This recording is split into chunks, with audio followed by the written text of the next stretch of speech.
نہ آدم نہ آدم ذات، نہ کھانا نہ پانی، یہاں چھوڑ کر کے چلنا ہے۔ ابراہیم اس بات سے فکر مند مت ہو کہ یہاں اسباب خرموش نہیں ہے، کھانے پینے کا ساز و سامان نہیں ہے، زندگی اور اسباب زندگی نہیں ہے، اس سے گھبرانے کی ضرورت نہیں ہے۔ اللہ کا حکم ہے جہاں چھوڑ کر کے چلو۔ اور حضرت جبرائیل نے فرمایا کہ ابراہیم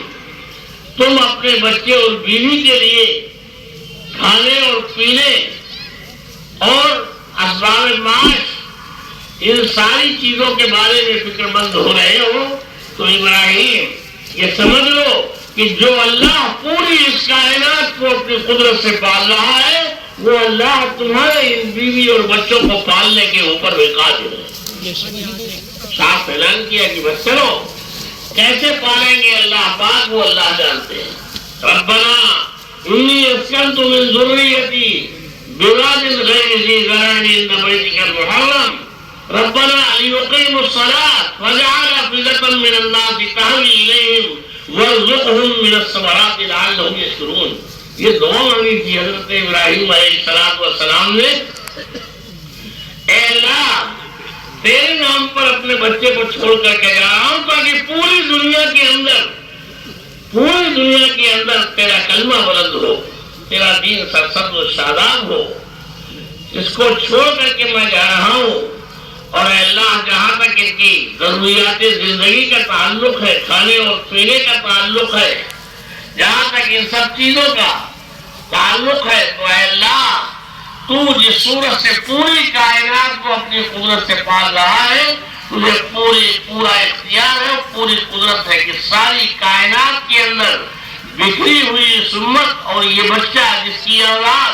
پوری دنیا میں دین لے کر کے پھیلے چلے گی اس کی پرورش کے اوپر بھی تجھے پوری قدرت حاصل ہے۔ ربنا لیقیموا الصلاة فاجعل أفئدة من الناس تهوی الیہم وارزقهم من الثمرات لعلهم یشکرون۔ پھلوں کا رزق عطا فرمائیے ان کو۔ مولانا یوسف صاحب رحمۃ اللہ علیہ فرمایا کرتے تھے کہ اللہ بغیر کمائے دھمائے ان کو رزق عطا فرمائیے۔ وارزقهم من الثمرات، اس کا ترجمہ عموماً وہ یہی کیا کرتے تھے کہ وارزقهم من الثمرات لعلهم یشکرون، پھلوں کا رزق عطا فرمائیے۔ وہاں سے چھوڑ کر کے چل دیے۔ حضرت حاجرہ پوچھتی رہ گئی ابراہیم ہمیں کہاں چھوڑ کر کے جا رہے ہو، جہاں نہ پانی نہ دانا نہ کھانا، کس کے سہارے؟ ایک مرتبہ، دو مرتبہ، تین مرتبہ حضرت ابراہیم نے کوئی جواب نہیں دیا۔ آخر حضرت حاجرہ سمجھ بیٹھی کہ ابراہیم اتنے کٹور دل اور پتھر دل تو نہیں تھے، آخر ہمیں چھوڑ کر کے یہاں پر اس میدان میں کھانے پینے کی جہاں پر کوئی چیز نہیں ہے ایسی جگہ چھوڑ کر کے کیوں جا رہے ہیں؟ تین مرتبے کے بعد پھر ذہن میں آئی بات شاید اللہ کا حکم یہی ہے، ابراہیم ایسے تو نہیں تھے۔ آخر میں حضرت حاجرہ نے پوچھا کہ ابراہیم کیا اللہ کا حکم یہی ہے جو تم ہمیں چھوڑ کر کے یہاں جا رہے ہو؟ اب حضرت ابراہیم علیہ السلام نے سیدھے جب بعض کتابوں میں تو یہ ہے کہ منہ پھیر کر کے بھی نہیں کہا بلکہ چلتے رہے اور سیدھے منہ کہہ دیا کہ حاجرہ کوئی باپ اتنا پتھر دل نہیں ہوگا کہ اپنی اولاد کو جو ماں کی گود میں ہے اپنی اولاد کو چھوڑ کر کے چلا جائے بغیر کھانے پانی کے انتظام کے، اپنی اولاد کو چھوڑ کر کے چلا جائے، کوئی باپ اتنا پتھر دل نہیں ہوگا۔ لیکن حاجرہ اللہ کا حکم یہی ہے اس لیے میں یہ کر کے جا رہا ہوں۔ تو اس وقت حضرت حاجرہ نے فرمایا کہ ابراہیم اگر اللہ کا حکم یہی ہے تو جاؤ، ہمیں تمہاری کوئی ضرورت نہیں ہے، جو خدا تمہارے بغیر ساری کائنات کو پال رہا ہے اپنی قدرت سے، خدا تمہارے بغیر بھی ہمیں پالنے کے اوپر قادر ہے۔ اب یہاں چھوڑ کے چلے، یہ وہی جگہ ہے جہاں پر زمزم ہے، آج جہاں زمزم ہے یہی وہ جگہ ہے جہاں حضرت ابراہیم علیہ السلام نے حضرت حاجرہ کو اسماعیل کو چھوڑا تھا۔ پھر وہیں پر زمین کا ظہور ہوا اور اس صورت سے کہ حضرت اسماعیل کو جب پیاس لگی ہے اور ایڑیاں لگ رہی ہیں، انہوں نے پیاس کی وجہ سے قریب تھا کہ ایڑیاں پھٹ جائیں، رگڑتے رگڑتے اللہ کو ترس آیا، جبرائیل کو حکم ہوا کہ جبرائیل جاؤ جہاں پر ہمارا اسماعیل پیاس کی وجہ سے ایڑیاں رگڑ رہا ہے، جاؤ اور وہاں پر جا کر کے اپنا ہاتھ مارو، اس زور سے زمین کے اوپر کی زمین پھٹے، زمین کے پھٹنے کے بعد نیچے سے پتھر جو ہیں وہ ٹوٹ کر کے اوپر آئے اور پھر ان پتھروں کے نیچے سے چشمہ جاری ہو جائے، جاؤ اس زور سے جا کر کے پتھر کے اوپر ہاتھ مارو، زمین کے اوپر ہاتھ مارو۔ حضرت جبریل علیہ السلام آئے، جہاں اسماعیل ایڑیاں لگے ہوئے تھے وہاں پر کس زور سے، ظاہر بات ہے کہ جبرائیل کا ہاتھ کتنی طاقت ہوگی اس کے اندر کہ جو پوری زمین یا آفاق کی جو زمین ہے اس کو اٹھا کر کے لے کر کے